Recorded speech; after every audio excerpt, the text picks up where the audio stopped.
It's just crazy, dog. Blowing up. Thankful, man. Thankful. I got tomorrow. We have the Black History Month program at church. Okay. So I'll be working that, and I think that's where my heart is. Entertainment, man. I'm an entertainer at heart. At the heart, what are you, Ronnie? When you boil all this down, forget all the business and all that stuff. At heart, what is your thing? What is like? I know I'm an entertainer. You know, I've been that since I've been a baby. So what? Like, are you a businessman at heart? Is this like your thing? I think so. I think that's where I'm at. Doing business, finding a way to add value to people's lives and help them make better decisions. That's really where I'm at. What do you like though? What makes you tick? I like making money when I add value to your life. You know, like if it's win-lose, I'm not interested in it. Okay. If it's win-lose, I'm not interested. But if it's win-win, I'm all about it. I'm like, let's make it happen. That's cool. So what's up with this modeling thing? I saw Princess looking for modeling talent for which one? For Jordan? No, for Morgan. Yeah. Morgan. Sorry. Morgan. She does these little pageants like that mom thing. So I gotta hire somebody to teach her how to walk and all this stuff. Yeah, you gotta sign her up with an agency. Maybe she'll be like you. She'll be an entertainer. Ronnie, I'm like, man, I don't want to shut my kids down. You know, I don't want to. Yeah. I'm learning how to, like, my daughter will say something to me. I'm like, man, you know, you are smart. Yeah. You know, I don't remember hearing it a lot growing up. I just remember the many beat downs. Yeah, do it this way. This is the only way. You need to do it the way. Remember, we used to pick up those leaves. He used to cut the bushes, and all the little leaves would drop down into the rocks, and everybody be playing on Gilmore Circle, and we were out there picking up them leaves. And I said, Dad, we could put a tarp down to catch the leaves. We're going to do it this way. We do it the way I say we're going to do it all the time. I'm like, me and you would be out there for like 3 days picking up them leaves out the rocks. Remember that? Yeah, because the leaves went down into the rock. Oh, man. He was like, every one of them, get them out. I'm like, we just put a tarp down when you cut them. We take it out. And we were already thinking business stuff. He was like, no, do it my way. I was like, oh, man. We're just going to be out here forever. Yeah, that's part of life. But I think that helped us who we are today. I got to be more thankful for Dad, man. It's not, you know. Easier is not always the best. You're right. Doing it easy. Whenever I hear that, they're like, how can we do it easier? I'm like, well, if you've done the work and you've got a process and you can make it more efficient and easier, fantastic. But until you've done the work and picked those leaves out of the rocks, I don't want to hear it. I was sitting with my sales lady. I told you this. I was sitting with my sales lady, and she's like, what's really the secret sauce? And I'm like, I could tell you, but you might not want to hear it. And she's like, what is it? I'm like, you got to be willing to do what nobody else is willing to do. Hard ass shitty work. It's just digging that shovel, digging and digging and digging. And then in the end, everybody thinks you're a magician. They're like, I'm like, and they're like, oh my goodness, you got it all done. I'm like, look at all the tools like that. Digging and digging and digging. They just want to see the end result. They're like, what's the magic? I'm like, the magic is you don't want to do it. You don't want to do it. You know what, Ryan? Though I'm learning. Williams, I got that video. I need to get it with you today. I'll talk to you as soon as we get off this chat. Ryan, older. I'm like, you know what? This is not for everybody. You know, like my wife is like, don't call me before 9. And I don't want to hear anything after 5. Tori does that too on her computer. She'll just be like, it's 6 o'clock. Click. I'm like, I think it's just so fascinating because I don't even understand how people work that way. Like, my day is like, I had this young guy working here and he's like, what's my work hours? I was like, well, you 21, 6 a.m. to 2 a.m. He's like, what? I'm like, yeah, when you're at the bar, you take your business cards. when you hanging out on a date, you take your business cards. When you go to the movie theater, take your business cards. I'm like, wow. He's like, really? I thought we only opened to 5. I'm like, that's not right. But you know what though? I think it's okay. It's just like it ain't gonna work. It ain't gonna work. You're right, Ronnie. I'm like, if we had to peel back the layers, and we should just have like I wish I could have recorded my life from 04 to now. Wow. That would have been something, Ronnie. I would have loved to seen the video the first day your whole deal was going together, and they were like, good news, Kris, we're closing. You're losing $20,000 on this deal. And you just to see your face like, all the work and time and effort. And people don't understand, the people that go to college, they're like, well, I'm spending money on my potential future. You're like, you lost that $20,000 a day. You had to learn that lesson. You screwed up on the foundation on that house. Yeah. But you don't make, and then after you learn them and you spend that 20 grand, that's the most valuable lesson. It's like, wow, I will never do that again, Never, yeah. All right, class. Thank you for joining us today. Don't forget, I'm going to be hanging out with attorney Jessica Siegel today at 3 o'clock. We're going to be talking about is subject to legal. That's going to be a big one. Is buying houses subject to the existing loan legal? So Jessica's going to break all that down for you today. Hanging out right now with my brother, been a car dealer since the late 1990s, buying and selling cars. Thank you for taking the time to hang out with your boy. What's up, Kris? Hey, class, how you guys doing today? It's Friday. It's supposed to snow here in Colorado today, but, it'll melt by Monday. Really? Yeah.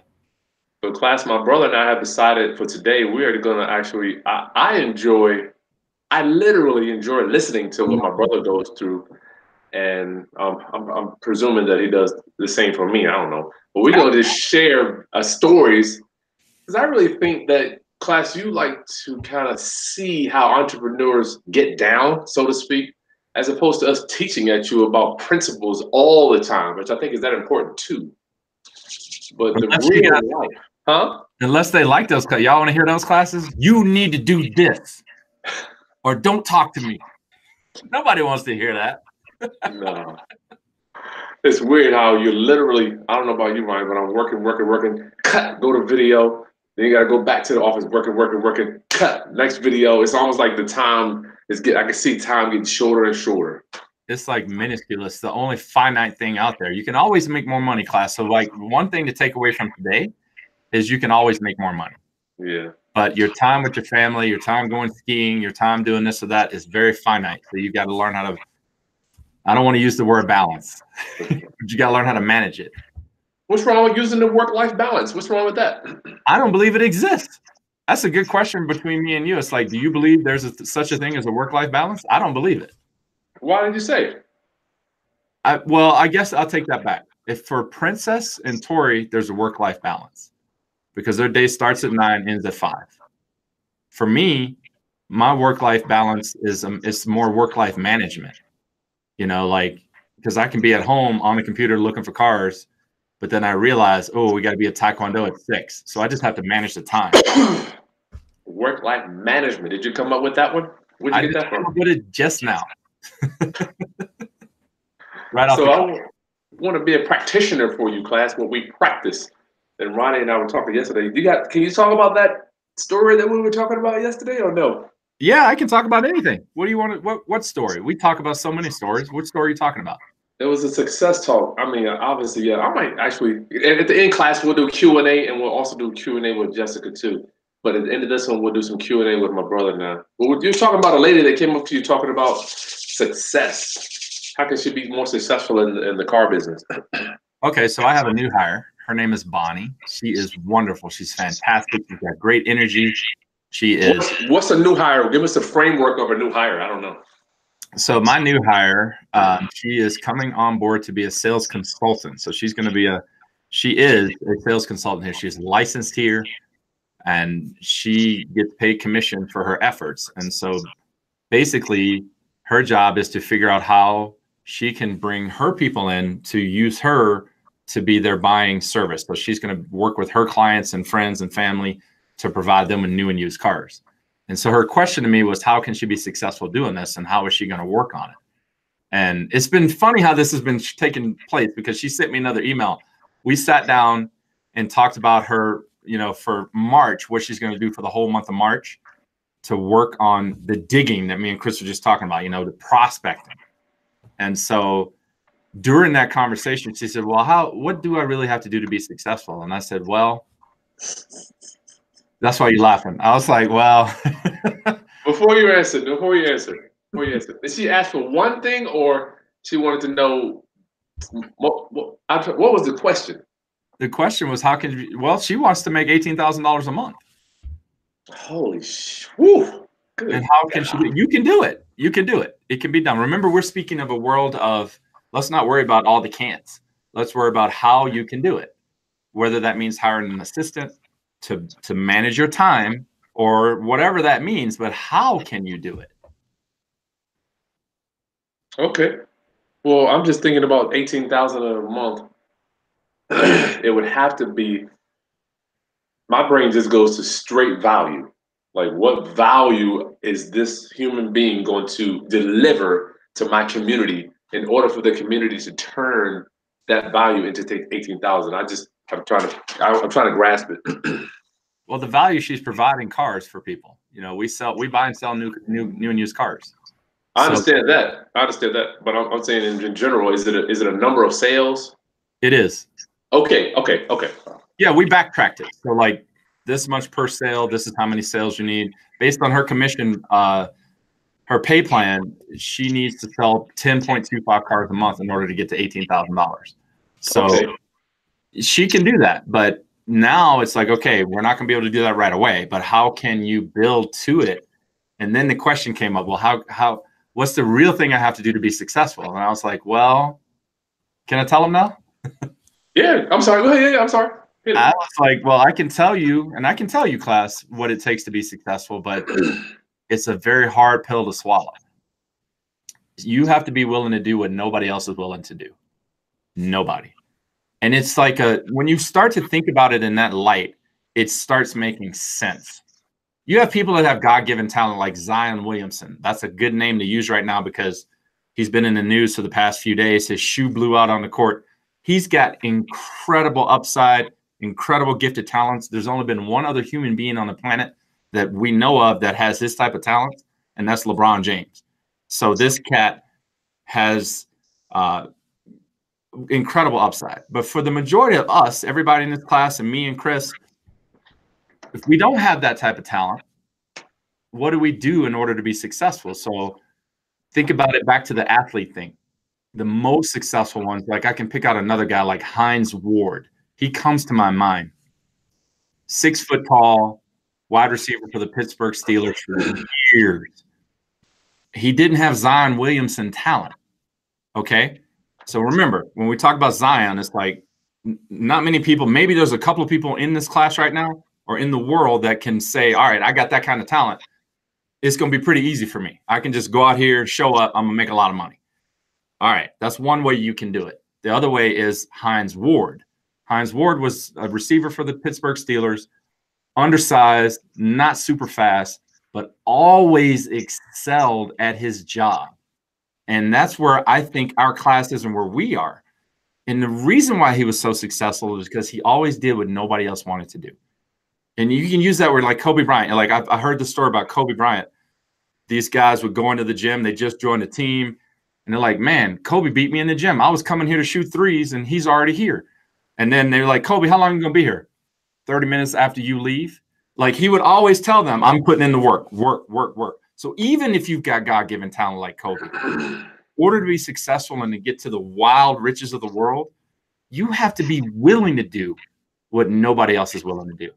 And in this class, guys, that's the one thing I can never give you. I can't give that to you. I can tell you X, Y is Z, but you yourself have to decide, damn it, I'm going to do more than everybody else. I'm going to make one more phone call today. I'm going to go do this and that and the other. I think it's a challenge, Ronnie, because it's easy to do, but it is so easy not to do. Yeah, there's times I just don't do it. There's times I just don't have any more energy and I just can't get it done. But deep down, I know, like, in order for me to make it, I've got to do some things. I got to manufacture deals. I've got to call people. I've got to do things that are hard. What does that look? Yeah, I was going to ask you. Give us a picture of what that looks like in the car business of stuff that most people don't want to do. Okay, let's talk about problems and solutions. So, had a banner year in 18. 18 was a banner year, biggest year we've ever had.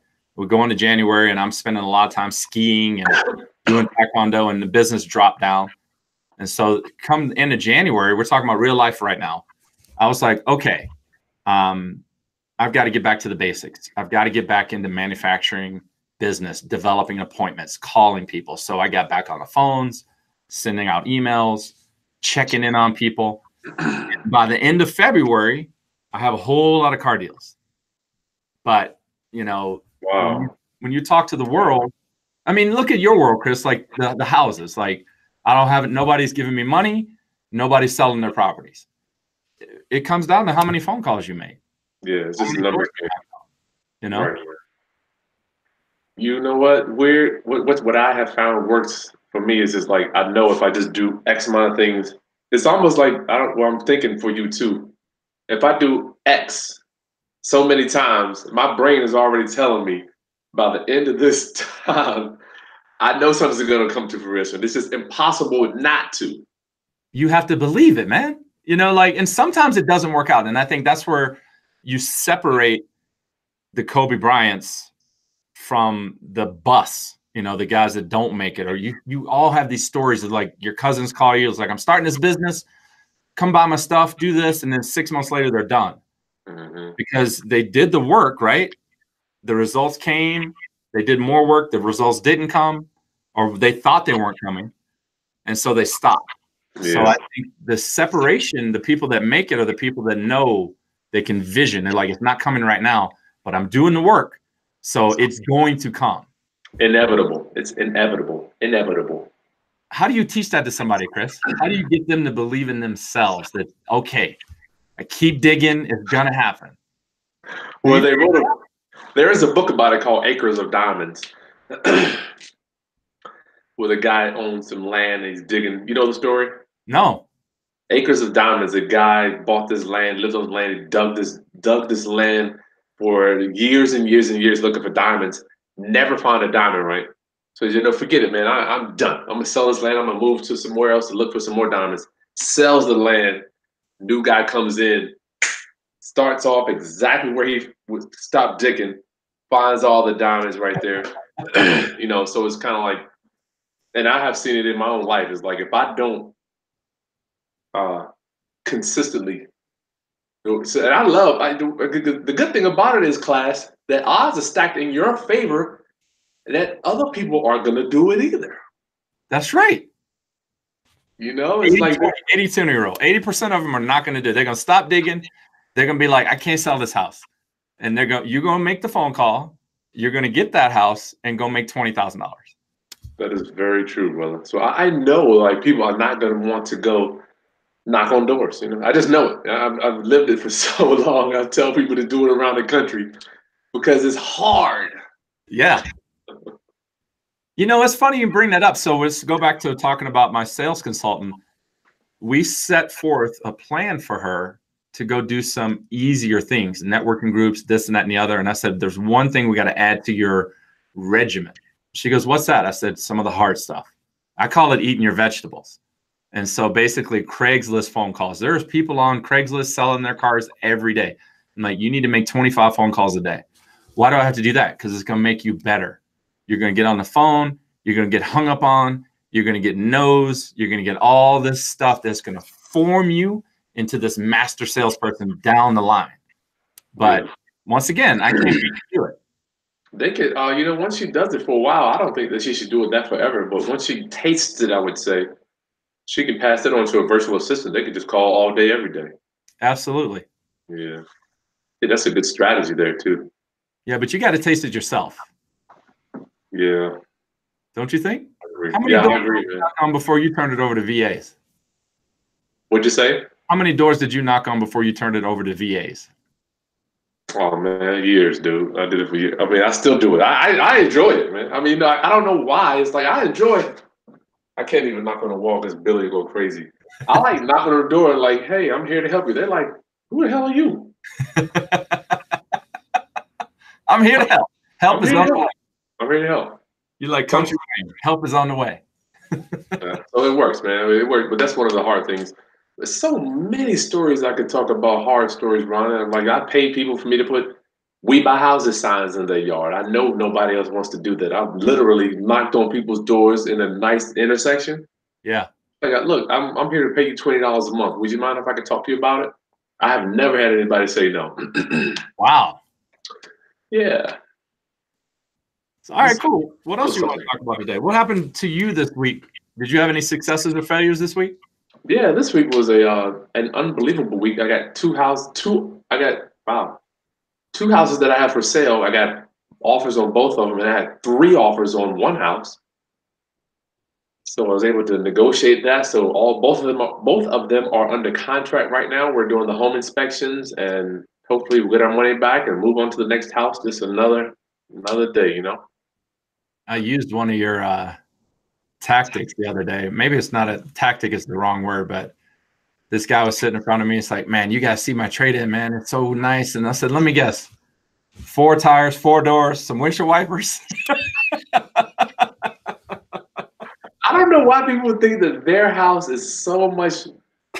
But you know what? You can't tell them that though. I mean, I was thinking it. I didn't want to. I was like, let me guess: 4 tires, 4 doors, some windshield wipers, turn signals. Yeah, they have is so much better than the rest. You know, it's cool. It's part of life. It's part of life. Yeah. So that was this week, and then I got to tell you, Ronnie, my internet business, dude. As much as I love I feel like I love real estate, but this internet thing, but it's constant. You know, it's like it has to be constant, always on the screen, giving value. I just think the more value you give, it really opens up doors, not just for making money, but just meeting people and just different opportunities, brother. I am thankful that you're doing this and actually give me the opportunity to work with you on it, because it's opened up my brain so much as far as giving it away. Just telling people, hey, man, you can do it too. It's fantastic. I like it. Yeah, I'm glad you're coming on board. I want you on board anyway. So, yeah, for this week's form, I got that. What else? Yeah, sales are up. I mean, good God, views are up. We're almost at 2.2 million views on the channel. But I wanted the things that I was talking to you about, just like the moving parts of, I think what people kind of see you and I when we come on here, they get a snapshot. Yeah. I think it's important for us to say, hey, listen, let's back up a little bit. And I wanted to tell you a little about the house that I had the 3 offers on. Right. Before we had 3 offers running, I had another offer that I didn't talk about that much, right? Yeah. I might not even brought it up. So the lady wanted a fence, so I had to pay $3,000 to do the fence, and it was sitting in the market for a while, right? But it's weird. So, okay, we were going to closing, right? She didn't close one time. She asked for an extension. Gave her another 30 days. She wanted another extension. So fast forward, I gave her 3 extensions, Ronnie. And at the end of the 3rd one, her loan just fell apart, and they were like, you know what? We ain't gonna be able to do this. Wow. 3 months off the market, I had this house, right? And it's so weird. I talked to my business partner. The whole time I'm thinking, I'm like, let's just pull this house from this lady so we can put it back on the market.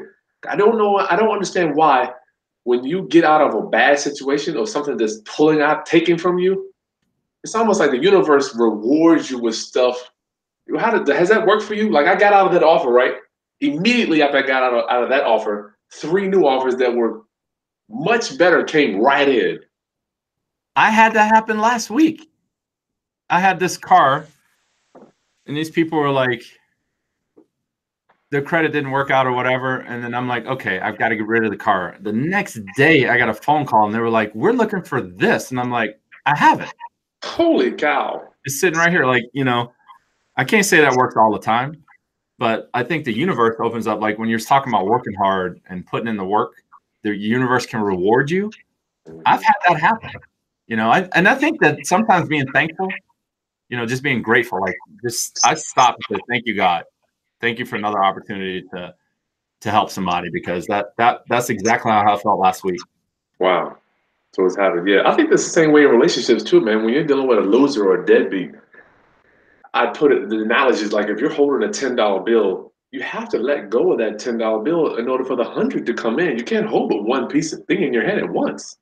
Yeah, I agree, man. You know, letting go is a big deal. You know that, and stepping over $5 to pick up a dollar, but still putting Same the thing. money in and trusting that you've done your work. Like that's, I think that's a lesson for all of us. It's like when you get ready to let go of that money, you should be able to ask yourself, go down your own checklist. Did I do my job? Did I do everything right? Then the odds are that $100 is going to come right back, because you've already done the work. And you can tell too, because like you let it go and you're like, I didn't finish my job. Yeah, the odds are the $10 is gone. You know, it's just not coming back. You want to see something cool? Yeah, what you got? So I'm putting together a lease on a 2019 Toyota Tundra Crew Max. Leases, baby. $47,000 truck, right? How much you think the payment will be on that, dude? I would say what, 450 maybe? 36 months. Let me show you the screen. So leases, yes. Can you see this, Kris? Yeah. So you got a 12,000 mile a year lease on a 2019 Toyota Tundra Crew Max, $47,000 truck right there, right? Mm-hmm. Over 3 years, that truck is going to be worth 71% of its original value. So you got 33,000 right here. But look at this, next page. We put in the contract date. We'll just put in today. I'm going to sell it for 45.5. They got a $1,500 rebate right now on that truck, and that's our tax rate. And this is the money factor, which we could talk about another time. 476. I think this number's high. Hold on, let me look. Let me bring you the camera back. I got to change that number because I think I got the wrong number. So hold on a second. But I want you to see this. It's like crazy. So my brother's talking about leasing class. You're talking about leasing, right? Yep. The power. Oh, I didn't tell you, Ronnie. Leasing the car, dude, has helped me to make more money, dog. How? It's helped me to make more money because I sacrifice zero time thinking about when I'm going to take the car in for repairs. I don't have to worry about. I'm done with it, dude. You know, I'm looking back at my time like, you know what? I could have been sitting in the dealer waiting on my car to be repaired, but I have not went in not one time. Check this out. So the payment is a little more than you thought. It is. I thought it'd be 450, 460. It's 431 right here. 431 plus tax. 467, right? 467 times 36. $16,821. Now, For 3 years? For 3 years, right? On a $47,000 truck. So here's the magic. Multiply 16,812 times 3. It's $50,436. That is less money to have that truck for 9 years, do 3 leases, than it is to buy one of them. To buy one, yeah. Yeah. Wow, man. So you can drive a brand new one for basically you're saying you can drive a brand new one for 9 years. 9 years, dude. And if you buy that truck, it's like $800 a month. You know, but not only that, you gotta keep it, you gotta fix it. After the 3rd year, you're gonna have to start doing some repairs, right? Toyota pays for the oil changes for 2 years, dude. It's like a no-brainer. On a buy? No, yeah, on the buy or the lease. But so it's even less money that you have to spend. Man, that leasing is a beast, man. All right, brother. We got a few more minutes before we get to Q&A. Anything else you want to share today, my brother? Or ask? What are you doing? I don't want to ask you. What are you doing differently this week or this now? Is there anything that you consciously are saying? You know what? I'm not going to do that this year. Well, there's consciously something that I'm working on doing this year. That's developing talent. So, like for me, I've always been the top salesperson. I don't want to be the top salesperson anymore. I want to develop the talent around me to outsell me. And so by the end of 2019, I'm hoping to have that well on its way. But it's a daunting task for me, man. It's like I got all these I can'ts in my mind. I can't, you know, but now I'm like, okay, how do I do it? How do I make it happen? It is a challenging mindset to wake up to know that the buck stops with you. It is. The buck stops with you, and you're the success or the failure of your business. I gotta be honest with you, Ron. I don't like being the smartest. I enjoy hanging around with people that I'm like, wow, they drop ideas and philosophies. They're up here. Mm-hmm. It's so refreshing, isn't it? Yeah, I mean, I need that in my life, man. I mean, because that's how my mind can expand. Big time, Yeah. big time. That's why I well, real estate. We always get an opportunity to go to shows and trainings and stuff. You never know who you're gonna meet there. Yeah, man. I saw you. What happened down there in where were you at, Miami? No, Nashville. I'm being Raleigh next month. You were in Nashville when I was buying I bought a truck in Nashville and shipped it out here last week. Oh yeah, I remember. That's right. Yeah. Just training, trying to get some more knowledge. Ultimately, I want to make sure that I stay. I remember stuff, because some stuff I forget and then I forget to do. Really? So you think keep putting it in, eventually some of it comes out? Well, I know subject to, I know lease options, something, and then I might have had a bad experience with a tool, so I'll say I don't want to do that no more. And then I'll hear somebody else how they're doing it, then I'll say, all right, let's go back and implement this again. I'll try it this way. Yeah. Like I used to love Section 8. Now they call it the Housing Choice Voucher Program.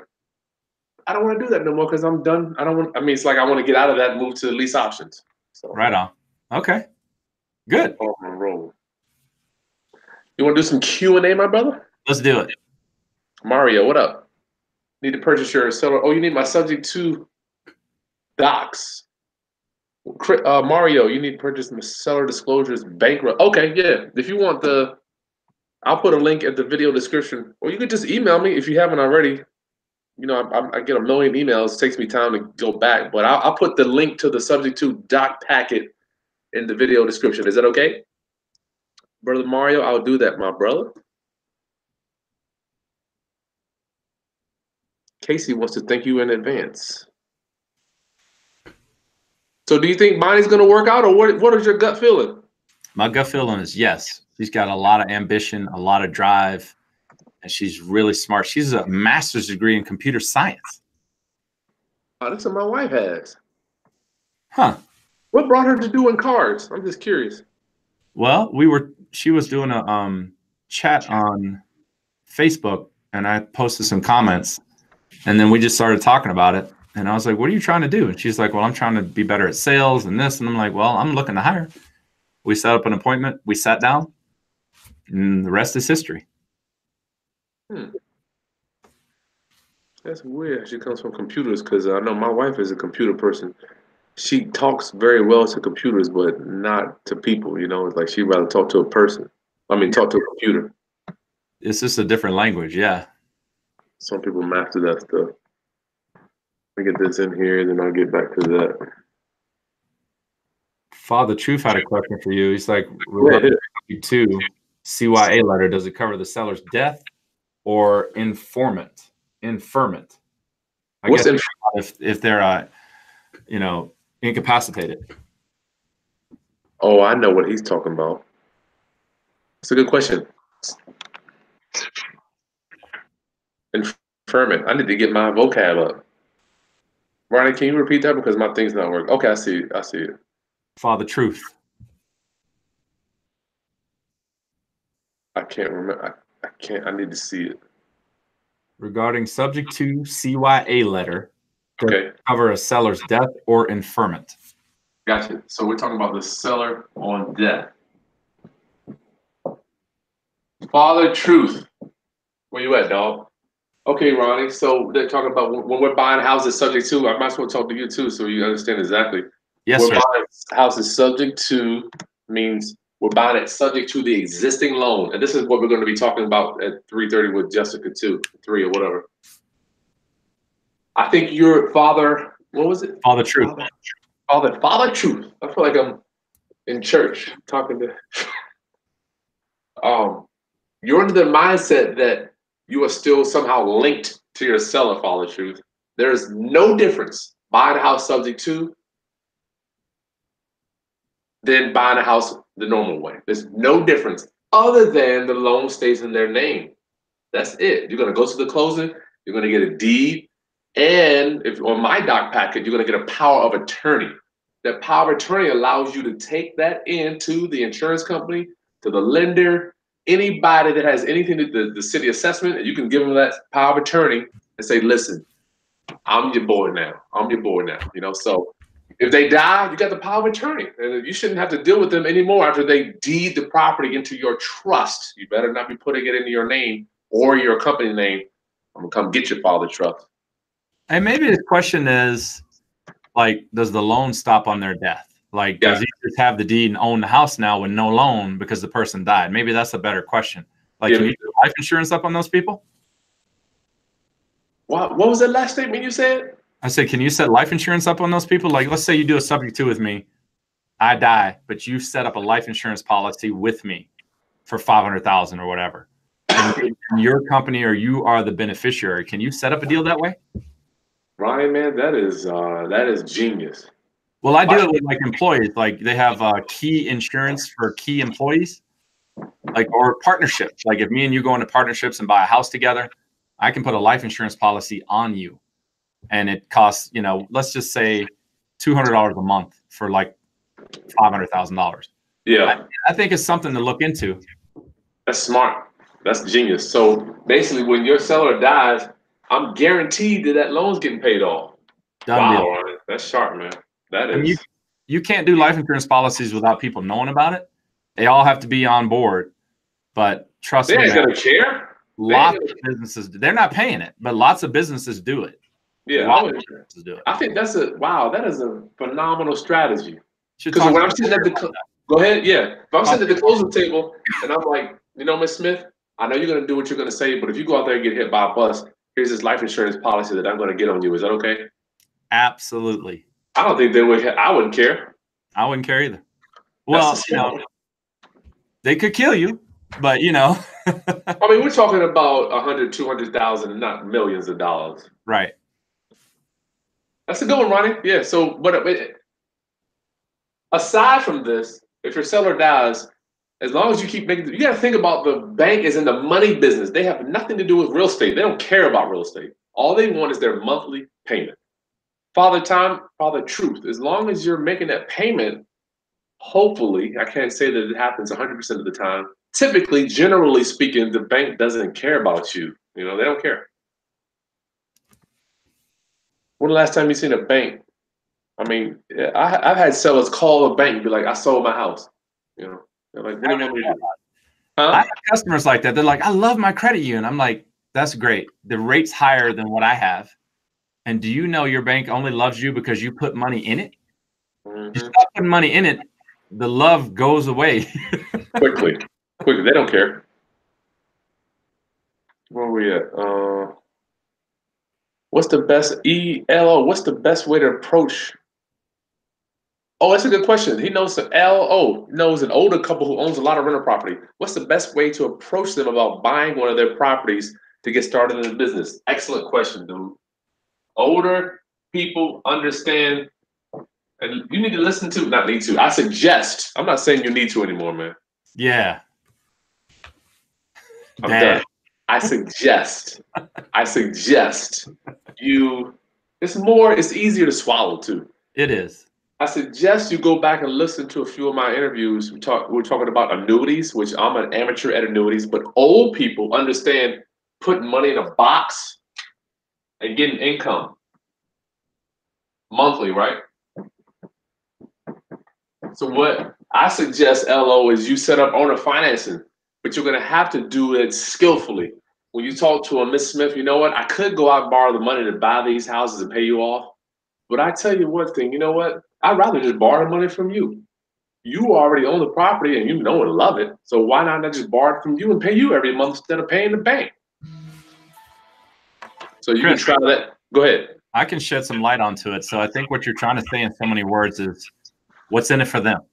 There you go. What's in it for them? And so like when you think about people in this class today, me and Kris, you're building wealth and building wealth for your family. You're in either one of two phases, the accumulation phase or the distribution phase. Money's either coming in or you need to take money out. You know what I'm saying? Like we're accumulating wealth and then eventually we're dispersing it, we're spending it, we're leaving it to kids, whatever. Some of the older folks that you're talking about could be in the distribution phase. They're trying to find a way to maximize every dollar for the rest of their life. Mm-hmm. And so what you have to approach them with is what's in it for them. You know, set up an annuity, set up what Kris is talking about there to bring value to their life so that they're not just giving and we're not just standing there with our hand out. So you turn it around. Like you said, you have to do it skillfully. Yeah, you got to have skill with that one, brother. But yeah, you're going to set up this box. They're looking for, usually, even for me, when I'm thinking about when I'm liquidating my houses, I'm going to own and finance them all to other investors and get a check every month. But the key is they get to own the houses. I don't want any more houses. That's a good point. I missed the brother. Hey, Kris. Ronnie says he's having a lot of money. What you doing, realist? Danny wants to know, how do you get cars without being a franchise dealership? Oh, that's a good question, Danny. So, all right. So I'm either brokering new car deals in which the customer works with me at my desk. I have the new car here. The paperwork is all from the dealer. So that's actually brokering a deal. On the used car end, you don't have to be a franchise dealer in order to buy and sell used cars. In Colorado, we have independent car dealers or franchise car dealers. Franchise car dealers, Ford, Chevy, Toyota. Independent car dealers are people like me. We have a license to do business in the state, buy and sell cars. New cars is a whole nother thing. That's just brokering. That's like subject twos. It's like, okay, I'm gonna set the deal up, but I'm gonna protect my client. That way they're gonna work with me here. I'm never sending them to the dealership. The cars come to me. The clients come to me. I process all the documentation, give the paperwork back to the dealer, done. So that way I can protect my client and add value to their life. So you're saying he needs to be you suggest being a independent dealer as opposed to a franchise dealer? I mean, either way, I don't think I'm going to say you need to. I think if you can own a franchise dealership can do everything I do as well. But an independent dealer, though, I'm bound. I can't go buy from the manufacturer. So, you know, I have to use them. But there are people at all of the dealerships that want to work with people like me. My guy that I work with specifically sells about 75 cars a month just to people like me. He never works with a client. He only works with people like me. Nice. Paris. Hey, Paris wants to know, do we find time to visit each other? We don't even really know each other. We don't know each other, man. I don't even know what Kris doing. Paris, actually, this is bringing us closer together. You know, last May, I went into the hotel room. I took my brother's head and I put it right here. I knocked it in his head. I made him do an interview with me. Yeah. So if you don't know the story, we're 6 years apart. Kris was a oops baby. I was a real oops baby. Like, I mean, I give him a hard time. I'm like, you came 6 years later, you were oops baby. But the truth of the matter, check this out, class. Our parents' anniversary is in May. 50 years. Wow. My birthday is in November. Do the math. It's not 10 months. Right there. So I was the oops baby, the original oops baby. But so anyhow, since we're 6 years apart, we don't talk as much as people that are like my daughter and son are 3 years. So they're always doing things together. But like we found that YouTube and interacting with you guys has been a great way to bring ourselves back together. And we're actually loving it. Yeah. Are we doing that thing in May this year or what? Man, Joyce can be turning 80. So we got to start working on that. Yeah. CC's Corner want to know about, wants to lease some homes. Oh, you want to rent some homes. Yeah. That's how we do it. Want to get out, collect your money. Okay. Yeah, CC's Corner. Whatever docs you need, just email me. My email is going to be in the video description. Paris, you just found your real estate attorney that'll do your subject too. Great. Okay. Bring all the paperwork on Monday. Do you have? Oh, I've been a blessing. Praise God. So now you got to find an attorney that will close your subject too. Paris has found that. That is so cool. Angela Ford, she's like nice about the life insurance. I would like to know if that's workable. I mean, I know you like, I say you can get life insurance on anybody, but I think more research needs to be done.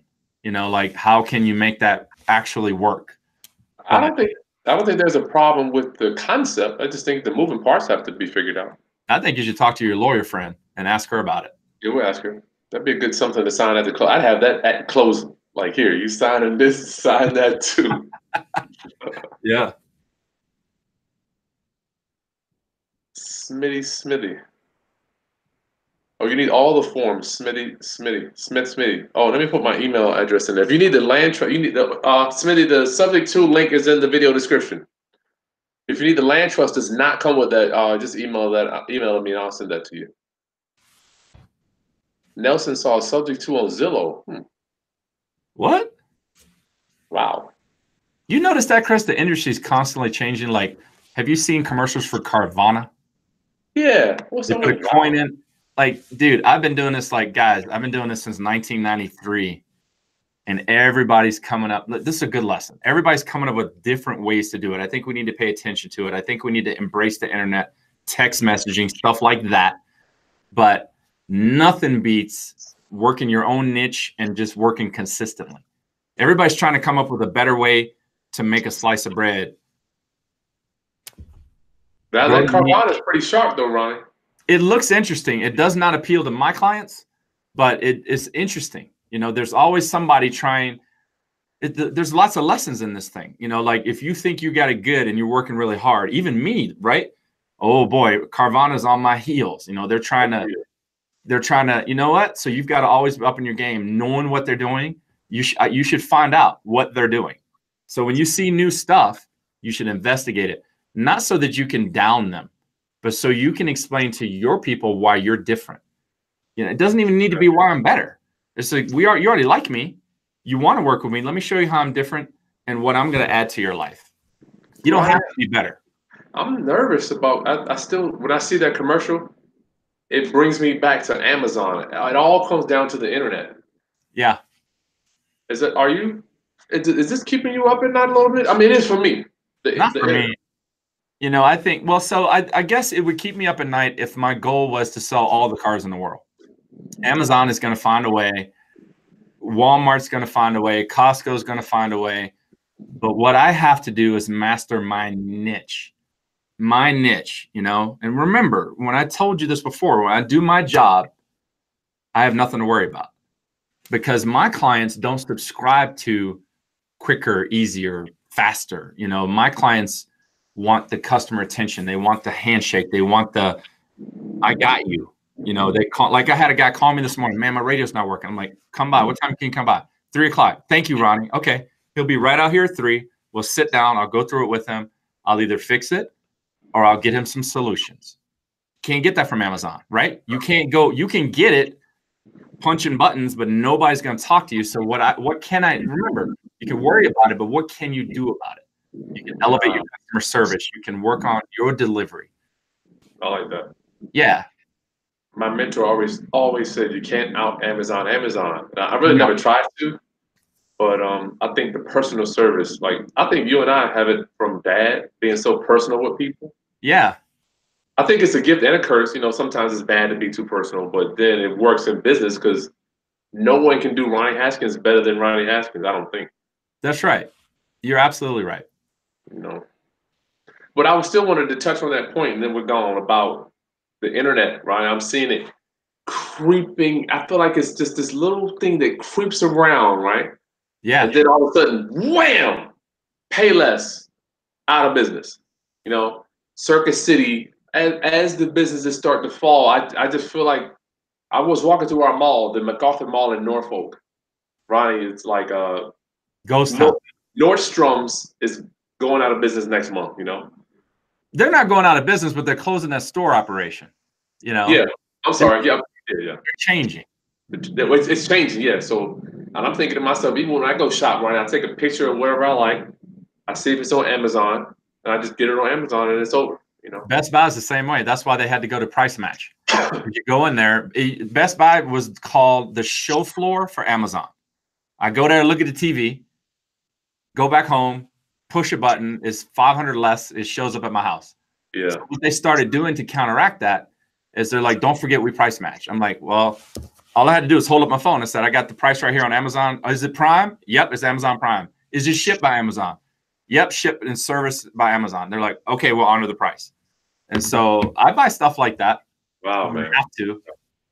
Well, I think we aren't in the price business. Well, I don't think that you're in No, the cheapest. I know I'm not the cheapest guy in town, you know. right. But the I love internet, yeah, man. class about that, man. I think that's something, like, so I'll tell them my experience with it. For 5 years, I tried to be the cheapest. For you, Danny Ramos, when I came in the business, I was like, I'm going to own business by being the cheapest. That was my only, when I go back to what I just said, that was my only difference. When I told you what's different, I'm like, I'm cheaper. USP, unique sales proposition. My only USP was I was cheaper. And for 5 years, I tried that and failed. Yeah, man. So when I raised my prices, put on a sport coat, start delivering customer service, made more money than I could ever imagine. So Yes. that's where it's at. Yeah, and it's working too. I have an Airbnb now, and I'm like, I don't have the cheapest one, but dude, we're booked 21 days in February, Ronnie. I mean, Right. we got the nicest stuff, and we're communicating with customer service, giving people food when they show up, just going above and beyond. That's all. Fantastic, man. You've always done that though. You were putting speakers in the ceilings back when nobody was doing that. You were always trying to do something that gave you a little bit of an edge. How we different? Well, man, do you have speakers in your floor? Yeah. That was fantastic. It was nice, yeah. All right, final thoughts. Are we going? Final thoughts. I would say if you're challenging yourself to do something different in 19, do something that nobody else is willing to do. When you think you're ready to give up, I came up with this little statement last week. You got to find a way to do whatever you can to find something that inspires you to do more. Like for Kris, he'll go listen to Tony Robbins and he'll get a lot of energy and then he'll go do something else. And that's where the magic is. Find something that inspires you to go do more. Like watch Kris, you get some energy for the week until you run out, and then come back and find something else that inspires you to keep going further. That's it. Nice inspiration. All right, class, let me just drop a quick nugget on you. Don't forget to subscribe to our channels, both of us. This is my blood brother from both parents. Yes, I know he looks like a model and everything. He got the looks. I don't know, what did I get? I got the arts. You look better than me. So I wanted to drop on you, class. Turn. Oh, what problem are you solving? What problem are you solving? I was thinking this morning what I wanted to share. It's weird, Ronnie. The more I live an entrepreneurial life, it's almost like everywhere I look, I see problems. It's like I could see certain things. I'm like, okay, we need to try this. Let's try that. That may not work. Okay, let's do this. I feel like my brain is turned into this computer. Check it out. My daughter the other day was in her room making some bracelets. Yeah. I'm like, holy cow, we could turn that in. We could take them to school and do a $5 bracelet, and then we could put the names on the bracelets. And it was just like a whole big thing. I think that comes from over time, though. Always trying to find a way. Yes. I mean, you can also drown an opportunity, but yeah, I do the same thing, bro. I was driving down the street the other day and I was like thinking of something. I was like, it was something profound. And I was like, why doesn't that work that way? But yeah, those thoughts are just every day, but every day. Remain focused. You can chase those things all over the place. It's like, stay focused. You can chase them, but I'm just saying the entrepreneur brain, what problem are you solving? I know for a fact little girls love to wear bracelets with their name on. So I'm just saying, what problem can you solve, class? I don't care if it's real estate, cars, shoes, dishes, dog food, and some people. I had matter of fact, I'm teaching like how to do internet marketing now, and one lady told me, she's like, I don't know anything. I like to sleep. I can't solve no problem. And I'm like, dude, do you know how many people I know would love to get a good night's sleep? Yes. If you could give me some pointers to do before I go to bed. So I'm just saying everybody has something they can share with the world, Ronnie, and solve a problem. It's fantastic. Yes, absolutely. All right, class, I'll see you. We got Jessica at 3, and Monday, I got a real estate momvestor. A real estate momvestor coming on live at around 1 or 2. So what you got, Ronnie? What are you doing on Monday? I was telling ACC, my channel is under Ronnie Haskins. It looks like me. I think there's like 3 or 4 Ronnie Haskins out there, but it is? I think so, man. But you'll be able to find mine. It's just I'm typing it in. talk about car stuff and business, but yeah, you'll be able to see it. It's just under Ronnie Haskins. Yeah. Now, what did you say? What am I doing this weekend? I'm testing for my red senior belt. So No, what are you doing Monday? Tell us about what you're doing Monday. What do you mean, what am I doing Monday? I'm coming to work. I'll be sitting where I'm always sitting, right here until y'all drag me off dead. Let me grab my brother a little bit. My brother does a live broadcast on Monday. And I just wanted to tell us what time it might be so some of our viewers could chime in with them. You know, I would love that. So I go live on Facebook every Monday at 10:30 Mountain Time, 12:30 Eastern Time. But it's on Facebook. Eventually, I'll do it on YouTube. But right now, I'm on Facebook. And I usually have one topic, either business or cars, and I answer questions. So if you want to join me, that would be fantastic. Thank you, Kris. Yeah. Okay, class. I love you. Thank you for letting us serve. Talk to you soon. Bye. Later, guys.